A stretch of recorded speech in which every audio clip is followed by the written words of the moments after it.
The text came through at 2:47 p.m. on a Tuesday. Sold your old car for quick cash. Got $8,000 from some guy on Craigslist. You're welcome for handling that eyesore smiling face with sunglasses. My brother Derek's message sat on my phone screen while I reviewed quarterly reports in my corner office. The building's glass walls overlooked the harbor, but I wasn't seeing the view. I was reading those words again, feeling the familiar weight of my family's assumptions settling over me like it had for the past 8 years. Before I could respond, the family group chat exploded. Dad, finally. That rust bucket was embarrassing. Good work, Derek. Mom, thank God. Sophia, you really need to invest in a proper vehicle. That thing was falling apart. My younger sister Christina. Seriously, Soph, even my Honda looks better than whatever that was. Derek again. The buyer didn't even haggle. Practically threw money at me. Should have asked for more oil. I typed one word, noted. Then I set my phone face down and returned to the merger documents that required my signature. The irony wasn't lost on me. I was authorizing a $340 million acquisition while my family celebrated selling what they thought was my $8,000 rust bucket.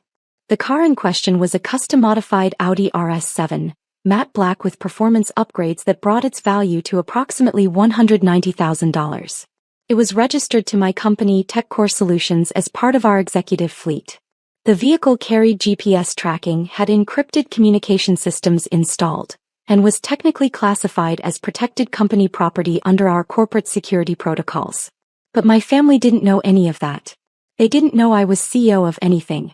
They thought I was a struggling office assistant, barely making rent, living in what they believed was a tiny studio apartment. In reality, I owned a penthouse downtown, but I'd never corrected their assumptions. After years of being dismissed, overlooked, and compared unfavorably to Derek's success as a mid-level sales manager, I'd simply stopped trying to prove anything. My phone buzzed again. Derek, seriously, Sophia, you should thank me. That money could actually help you get something reliable. Maybe a used Camry? I know a guy. Dad, Derek's right. We worry about you driving that death trap. This is actually a blessing. I didn't respond. At 3:15 p.m., my executive assistant Michael knocked on my office door. Ms. Martinez? Tony from Fleet Management needs to speak with you. He says it's urgent regarding Vehicle 7. Vehicle 7. The Audi. Send him in. Tony Chin entered, tablet in hand, looking distinctly uncomfortable. He was mid-40s, former military, and handled all our corporate vehicle security. Ms. Martinez, we have a situation. Vehicle 7's GPS shows it at a residential address in Riverside, registered to a Marcus Webb. Our system flagged it an hour ago when someone disabled the tracking device. Or tried to. The backup system is still transmitting. Disabled the tracker? Attempted to. Looks like they took it to a shop, tried to remove what they thought was the only GPS. They didn't find the secondary system built into the chassis. He pulled up a map on his tablet. The vehicle changed hands approximately 4 hours ago. Initial transfer occurred at a McDonald's parking lot off Highway 52. A McDonald's parking lot. Yes, ma'am. We have the transaction on traffic cameras. A male individual, approximately 6 feet 2 inches, brown hair, handed keys to another male. Cash exchange visible. The vehicle was then driven to this Riverside address where it currently sits. I leaned back in my chair. The male individual who sold it. Did you run facial recognition? Already done. Derek Martinez. Your brother, according to our employee records. There was. Pull the full security file on Vehicle 7, I said quietly. Documentation, registration, corporate classification, everything. And Tony? Don't file anything with the police yet. Ma'am. Just wait. I need to make some calls first. Tony nodded and left. I sat in silence for 3 minutes, watching the city move below my windows. Then I called our corporate attorney. Jennifer? It's Sophia. I need you to pull the legal documentation on our fleet vehicles, specifically the ones classified under corporate asset protection. Yes, Vehicle 7. I need to understand our exact legal standing if that vehicle was sold without authorization. Jennifer Wallace had been our general counsel for 6 years. Her response was immediate and clinical. If someone sold a protected corporate vehicle without authorization, that's theft of company property. Given the value and the security classification, it would be a felony. But what happened?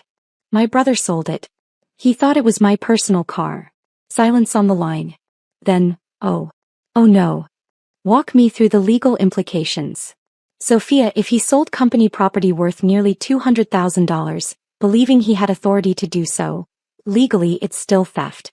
His belief doesn't change the fact that he had no ownership rights and no authorization. The buyer would also be in possession of stolen property, even if they purchased it in good faith. This is extremely serious. What are my options? You could report it as stolen, which triggers a criminal investigation. You could demand its return and pursue civil recovery. Or you could negotiate with all parties involved, though given the security classification of that vehicle, I'm not sure the company's insurance would allow us to simply let it go. There are protocols. Understood. Don't file anything yet. Let me handle this. I hung up and stared at my phone. The family group chat had continued without me. Christina, hey Sophia, Derek said he left the money in your apartment mailbox. Check when you get home. Mom, see? Your brother takes care of you. You should be more grateful. Derek, all in a day's work. Someone has to look out for little sis. My office door opened again. Michael stepped in with coffee I hadn't requested but definitely needed. Ms. Martinez? I took the liberty. You look like you're processing something significant. Michael, how long have you worked for me? 7 years, ma'am. In those 7 years, have I ever mentioned my family? He set the coffee down carefully. Once. You said you had a brother who was confidently incorrect about most things. That's the one. Should I be concerned? He just sold my company car for $8,000. Michael's expression didn't change, but his hand paused halfway to his pocket. The Audi. The Audi. The nearly $200,000 Audi with encrypted communications and GPS tracking? That one. Oh my. My phone rang. Unknown number. I answered. Sophia Martinez. Ms. Martinez? This is Marcus Webb. I bought a car today and something weird just happened. A guy came to my house saying he was from some tech company and the car has tracking devices and I need to return it? Is this a scam? The guy I bought it from said it was his sister's car and she was upgrading. I put the phone on speaker so Michael could hear. Mr. Webb, I'm the CEO of TechCore Solutions. The vehicle you purchased is registered to my company as a protected corporate asset. The person who sold it to you had no legal right to do so. Heavy breathing on the other end. Are you serious? I paid $8,000 cash. I have a bill of sale. I understand and you're not in trouble. You purchased the vehicle in good faith. However, it is stolen property. I'm going to have my legal team contact you within the hour to sort this out. You'll be made whole financially, but I need the vehicle returned immediately. This is insane. The guy seemed totally legitimate. He said his sister was some office worker who couldn't afford to keep up with the car. Office worker. Of course Derek said that. Mr. Webb, I appreciate your cooperation. Please don't drive the vehicle. Someone will contact you shortly. I hung up and immediately called Jennifer back. I need a recovery team sent to this address. I read off the Riverside location. Negotiate compensation for the buyer. He's an innocent party. Full $8,000 refund plus another $2,000 for his trouble and lost time. Get the vehicle back to our secure lot. And Jennifer? Document everything. Every conversation, every transaction, everything. Are you pressing charges against your brother? Not yet. But I want the option. I ended the call and texted Derek. We need to talk. In person. His reply was instant. Can't tonight, got plans. What's up? Tomorrow. 10 a.m. My office. Your office? Oh, where? The supply closet. Just tell me what's wrong. I sent him the address of TechCore Solutions headquarters. Derek. Wait, why are we meeting there? Me, 10 a.m. Don't be late. I didn't respond to his follow-up questions. The family chat erupted again. Derek. Guys, Sophia's being weird about the car thing. She wants to meet at some tech building downtown. Dad, Sophia, what's this about? Derek did you a favor. Mom, sweetie, please don't be difficult about this. Your brother was trying to help. Christina, OMG Sophia, are you seriously mad? It was a junker. I silenced the chat and went back to work. At 6:30 p.m. Tony called again. Ms. Martinez, the vehicle is secured. Mr. Webb was cooperative once our legal team explained the situation. We compensated him $10,000 total. $8, $000 refund and $2,000 for his trouble. He signed all necessary documentation releasing any claim to the vehicle. Good. What's the damage assessment? Someone attempted to remove the primary GPS tracker. There's minor damage to the dash panel, easily repaired. They also appear to have accessed the onboard computer, probably trying to reset something. Our security team is sweeping it now for any additional tampering. Estimate $3,000 in repairs and security recertification. Add it to the file. What's our total loss here, including your team's time? Including legal fees, recovery costs, repairs and compensation?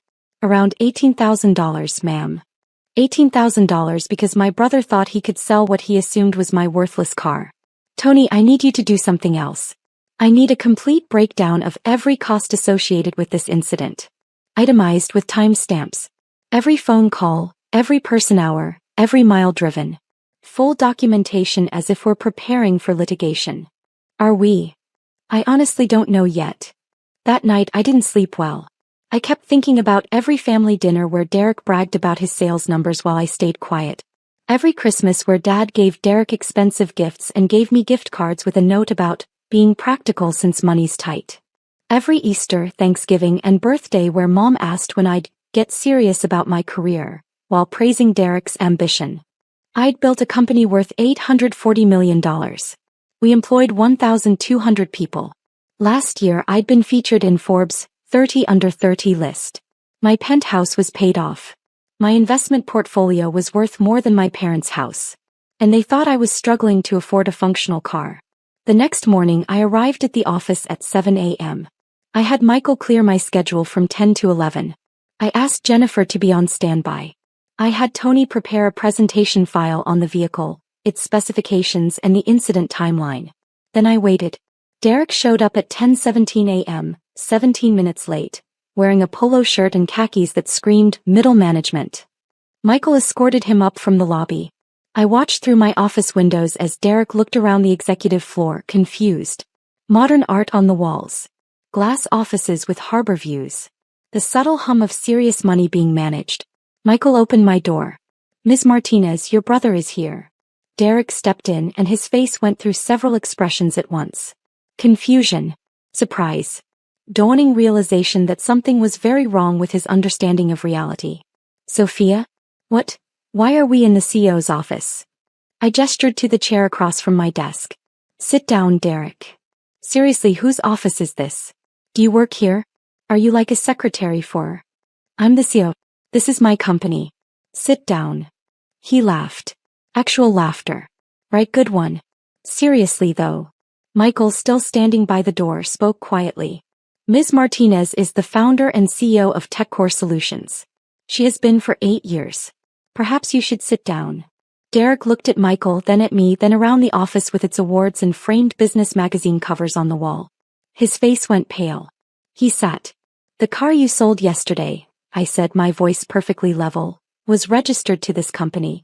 It was a protected corporate asset worth approximately $190,000, equipped with encrypted communication systems and security tracking. It was not mine to give you, and it certainly wasn't yours to sell. What? No, that can't be right. It was a piece of junk.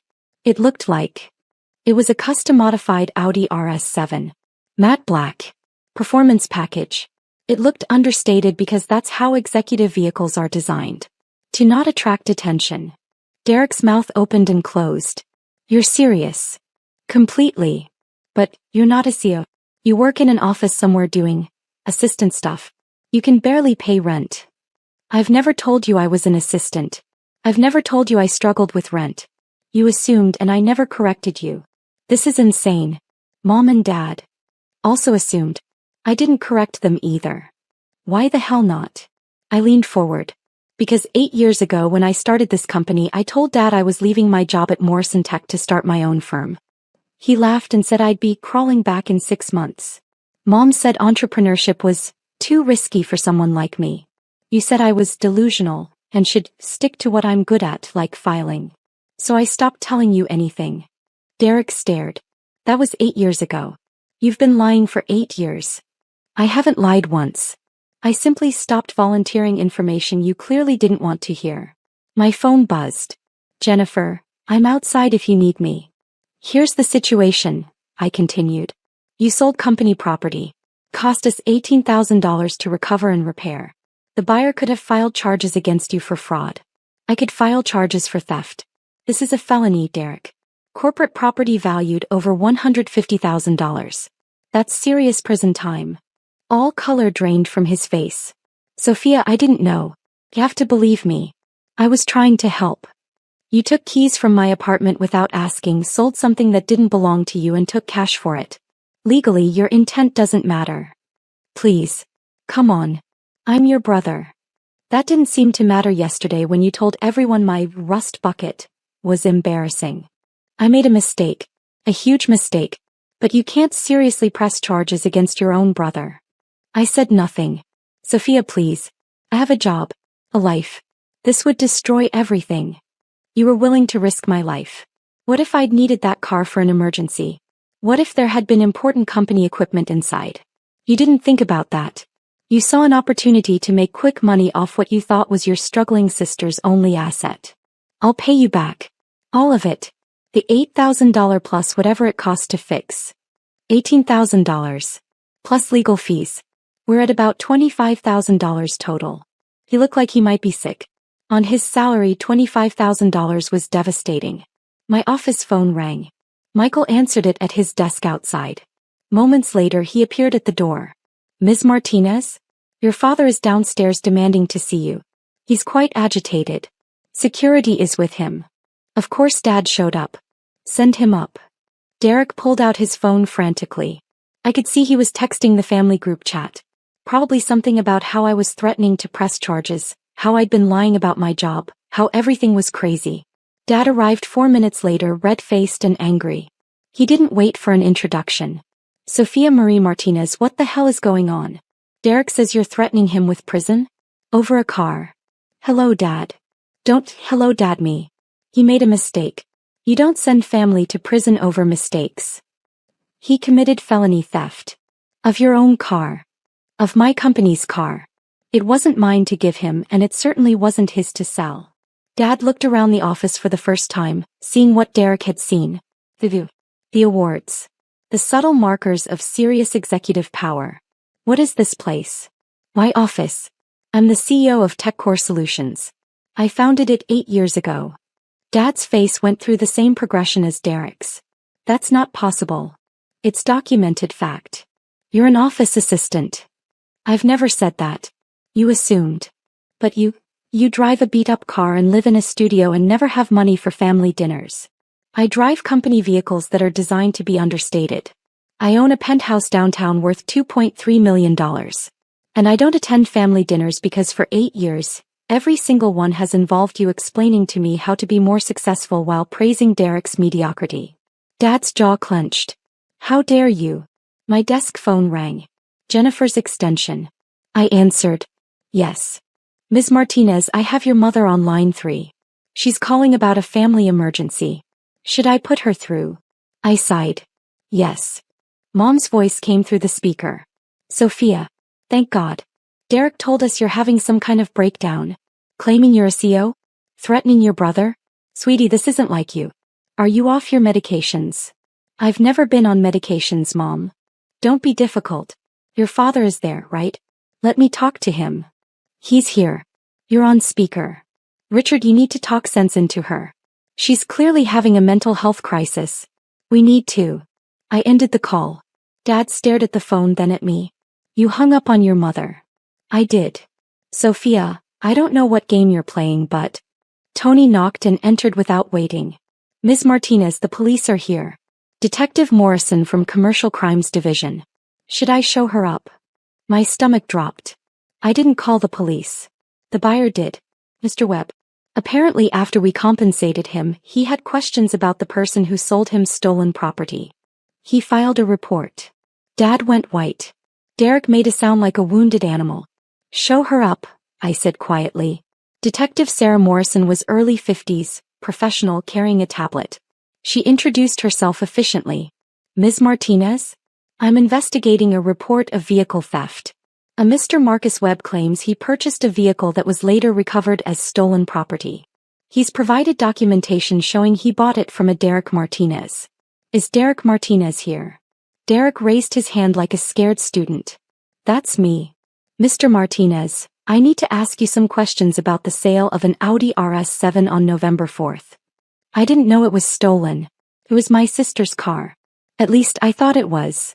The vehicle is registered to TechCore Solutions, a corporation. Not to any individual. Did you have authorization from the corporation to sell it? No. But I didn't know it was corporate property. Detective Morrison looked at me. Ms. Martinez, do you wish to press charges? The room fell silent. Dad found his voice. Sophia, don't. Please. He's your brother. Derek was shaking. Please, sophomore. I'm begging you. I looked at them both. At Derek, who'd spent years treating me like a charity case. At Dad, who'd never once asked what I actually did for a living. Detective Morrison, I said slowly, I need to consult with my legal team before making that decision. Can you give me 24 hours? Certainly. Mr. Martinez, don't leave the state. We'll be in touch. She handed Derek a card and left. The silence after she left was deafening. Finally, Dad spoke. You'd really do it. You'd send your brother to prison. I don't know what I'm going to do. How can you not know? He's family. And for 8 years, family has treated me like a failure. Like someone who needed to be managed and pitted and corrected. None of you ever asked about my life. You just decided who I was and never questioned it. Because you never told us different. I shouldn't have had to. You're my family. You should have been curious. You should have asked questions. Instead, you made assumptions and mocked me every chance you got. My voice had risen. I forced it back down. Here's what's going to happen, I said quietly. I'm going to think about this for 24 hours. Derek, you're going to sit with the reality that your good deed was actually felony theft. Dad, you're going to go home and explain to Mom that her daughter isn't having a breakdown. She's been successfully running a company while you all assume she was failing at life. And then tomorrow I'll decide what to do. Sophia, Derek started. Get out of my office. Both of you. They left, Derek stumbling, Dad rigid with anger and shock. Michael appeared after they'd gone. Ms. Martinez? Are you all right? No. But I will be. For what it's worth, I think you handled that with remarkable restraint. Thanks, Michael. Shall I hold your calls? Please. I sat alone in my office for an hour watching the city below, thinking about family and assumptions and the price of silence. My phone buzzed continuously. The family group chat had exploded. Mom, Sophia, answer your phone right now. Christina. Wait, you're actually a CEO? WTF? Mom, this is ridiculous. You've been lying to us for years. Christina. Holy shit, I just Googled you. You're in Forbes. Forbes. Dad, we need to talk about this as a family. Derek, please, Sophia. I'm sorry. I'm so sorry. Mom, your brother could go to prison because of your pride. Christina. Wait, Derek actually stole her car? A $200,000 car. Dad, it was a misunderstanding. Christina. A $200,000 misunderstanding that he sold for $8,000? That's not a misunderstanding, that's stupidity. Mom, Christina, don't be cruel. Christina, I'm not being cruel, I'm being accurate. Holy shit, Sophia, why didn't you tell us? I typed one message. I'll let you know my decision tomorrow. Then I muted the chat. Jennifer called at 4 p.m. Sophia? Just checking in. What are you thinking? Honestly, I don't know. If it helps, I pulled precedent cases. Given the circumstances, if you press charges, Derek would likely face 2 to 5 years, possibly reduced to probation and restitution if it's a first offense. But he'd have a felony record. And if I don't? Then he learns nothing. Your family continues to see you as the one causing problems, and the next time someone makes assumptions about your life, they'll feel entitled to act on them. You think I should press charges? I think you should do whatever lets you sleep at night. That evening, I went home to my penthouse. The city lights spread below my windows. I poured a glass of wine and sat on my balcony thinking. Derek had stolen from me. Not just the car, he'd stolen my dignity every time he'd pitted me. He'd stolen my accomplishments every time he'd bragged about his own mediocre success. He'd stolen years of honest relationship by never bothering to ask about my actual life. But he was still my brother. At 9 p.m. my phone rang. Christina. I answered. Yes. Sophia? Can we talk? Just us. Okay. I've been reading about your company. About what you built. It's incredible. And I'm sitting here trying to figure out why I never asked you about your life. Why none of yous did. I said nothing. I think it's because Derek was always so loud, Christina continued. So confident. And you were always so quiet. We mistook quiet for weak. For unsuccessful. We're idiots. Yes, you are. She laughed, but it was sad. Yeah. We really are. Look, I'm not calling to tell you what to do about Derek. That's your choice. I'm calling to say I'm sorry. Shri sorry. Not, sorry you're upset, sorry. But, sorry I never saw you sorry. Thank you. Are you going to press charges? I don't know yet. Whatever you decide, I get it. He really screwed up. Like monumentally screwed up. Yes. Mom and Dad are losing their minds, by the way. Dad's drinking scotch in his office. Mom's stress baking. The kitchen looks like a bakery exploded. I don't know what to do, Christina. That's okay. You don't have to know yet. We talked for another hour. Really talked, maybe for the first time in years. She asked about my company, my life, my penthouse. She didn't ask about Derek or the charges. He just listened. After we hung up, I felt slightly less alone. At midnight, I made my decision. The next morning, I called Detective Morrison. I'm not pressing charges. But I want it documented. Every detail. If Derek ever does anything like this again, to me or anyone else, I want this on record. Understood, Ms. Martinez. I'll close the case as declined prosecution with full documentation. Then I called Derek. He answered on the first ring. Sophia. I'm not pressing charges. I heard him sob. Thank you. Thank God. Thank you so much. But Derek, you need to understand something. This isn't forgiveness. This is me choosing not to destroy you. You owe me $25,000 for the recovery costs. You'll pay it back at $500 per month until it's cleared. And you're going to therapy to figure out why you thought it was okay to take something that wasn't yours. Hey, yes. Anything. And Derek, if you ever take anything from me again without asking, if you ever make decisions about my life without my input, if you ever treat me like a charity case who needs your help, I will not be this generous. Do you understand? Yes, I understand. I'm so sorry, Sophia. I know. Now go call Mom and Dad and tell them they raised a son who almost went to prison for being arrogant and stupid. I hung up. Michael knocked on my office door an hour later. Ms. Martinez? Your mother is online too. Of course she is. I sighed. Put her through. Sophia. Derek told us you're not pressing charges. Thank God. We knew you'd come to your senses. Mom, I didn't come to my senses. I made a choice not to send my brother to prison. Those are different things. Well, either way, this whole mess is behind us now. We should have a family dinner to celebrate. No. What? No family dinner. Not until you all understand that what Derek did was wrong. Not a mistake. Not a misunderstanding. Wrong. He stole from me. He sold something valuable because he assumed I was too pathetic to own anything worth keeping. Sophia, he didn't mean. I don't care what he meant. I care what he did. And I care that you, Dad, and Derek spent 8 years assuming I was failing without ever asking if I needed help or support or just a conversation about my actual life. Silence. Mom, I love you. But I'm tired of being your project. Your worry. Your example of what not to do. I've been successful beyond anything you imagined and not one of you noticed. We would have noticed if you told us. You should have asked. I ended the call. Over the next week, things slowly settled. Derek set up automatic payments of $500 per month. Dad sent a stiff email, acknowledging the misunderstanding. Mom left voicemails that oscillated between apologetic and defensive. Christina kept calling, though. Real calls. Sister calls. She asked about my life, my company, my plans. She apologized more than once. He meant it. 2 weeks after the incident, I got a text from Derek. First therapy appointment today. It's weird but probably needed. Thanks for not giving up on me. I'm sorry for everything. I replied, good. Keep going. Dad showed up at my office a month later, unannounced. Michael tried to stop him, but I waved him through. Sophia, Dad said, standing awkwardly in my doorway. I owe you an apology. Okay. I'm serious. I've been thinking about the last 8 years.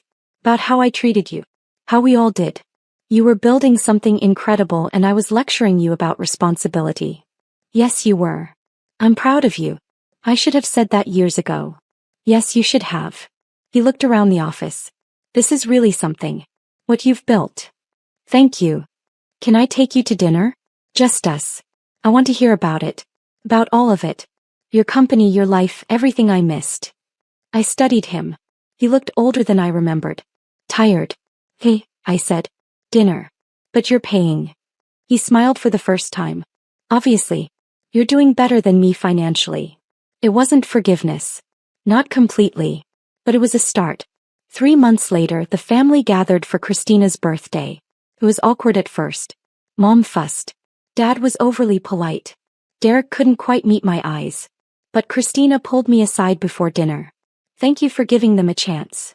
I'm not sure I've forgiven anything yet. That's okay. Forgiveness takes time. But you're here. That's what matters.